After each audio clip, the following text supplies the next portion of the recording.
जसंही उन्हाळा सुरू होतो ना, तसं ह्या घरातल्या कामांना सुरुवात होते. माझं देखील तसंच असतं जेव्हा मी बदलापूरला असते. आणि त्यानंतर दुसरं म्हणजे पापड वगैरे बनवायला सुद्धा सुरुवात होते. मेन म्हणजे बायकांचं टार्गेट असं असतं ना, की डब्यांमध्ये थोड्या थोड्या ज्या वस्तू पडलेल्या आहेत त्या साईडला काढून सर्व प्रकारची साफसफाई करून मग जे काही पापड आपण बनवणार आहोत ते त्या डब्यांमध्ये नवीन पापड भरून व्यवस्थित पॅक करून ठेवायचे. वर्षभराचा तो स्टोअर असतो एक. सो हे असंच प्लॅनिंग काही मम्मीचं चाललेलं होतं. आणि अजून एक दुसरं असं आहे की माझ्या डिलिव्हरीची डेट जी आहे ती जवळ येते आणि मग छोट्या बाळामध्ये त्यांना काहीच जमणार नाही. माझ्या मागे आणि त्या बाळाच्या मागेच फिरावं लागेल. आणि आम्ही 2 तर असणारच, त्यामध्ये कृष्णासुद्धा त्याच्या मागे जास्तच फिरावं लागतं. म्हणून त्यांचं असं आहे की तू जोपर्यंत व्यवस्थित चालते फिरते तोपर्यंत आपण सर्व घरातली कामं आवरून घ्यायची. आता माझी काही एवढी मदत नसते त्यांना, पण जेवढं माझ्याने होतं तेवढं थोडं थोडं काम मी करून देते.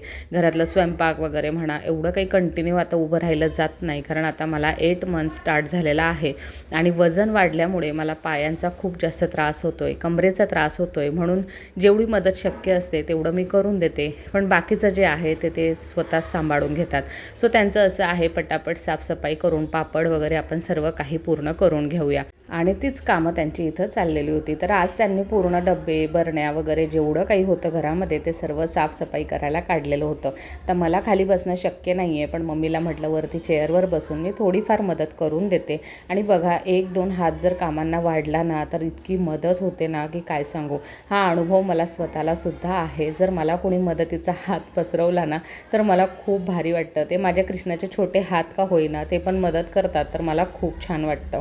सो डब्बे वगैरे घासून मग वरती आल्यावर थोडासा आराम केला आणि त्यानंतर मम्मीने इथं पॅकिंग करायला सुरुवात केलेली होती. जे काही होतं ते सर्व भरून ठेवायचं होतं. आणि मग आम्ही त्या दिवशी काही शूट नाही केलं, असंच खिचडी वगैरे बनवून आम्ही असंच दमलेलो होतो म्हणून टाईमपास करून घेतला. आता हा होता नेक्स्ट डे. माझा जो भाऊ आहे तो गावी गेलेला होता, तर तिथून तो एवढ्या चिंचा घेऊन आलेला होता. आता त्या चिंचांचं करायचं काय म्हणून बहिणीला म्हटलं आपण त्यांना क्लीन करून घेऊया आणि त्याचा सॉस वगैरे असं काहीतरी बनवून घेऊया, जेणेकरून वर्षभराचं स्टोअर काहीतरी राहील असं आपण चिंचांपासून बनवून घेऊया. तर मग आम्ही इथे तेच करत होतो. चिंचा साफ करायला घेतलेल्या होत्या आणि कृष्णा जो आहे तो खाली सायकल चालवायला गेलेला, म्हणूनच जरा शांती होती. मग नंतर आम्ही हा रॅक क्लीन करायला घेतला आणि जेवण जे बनवायचं होतं त्या दिवशी ते माझ्या हातात होतं, कारण मला बनवायचं होतं त्या दिवशी मसूर, अख्खा मसूर जो असतो तो. त्याची रेसिपी तुमच्यासोबत शेअर करणारच आहे मी, आणि रेसिपी मला शूट करायची होती म्हणूनच जेवण बनवण्याचं जे काही काम आहे ते मी घेतलेलं होतं.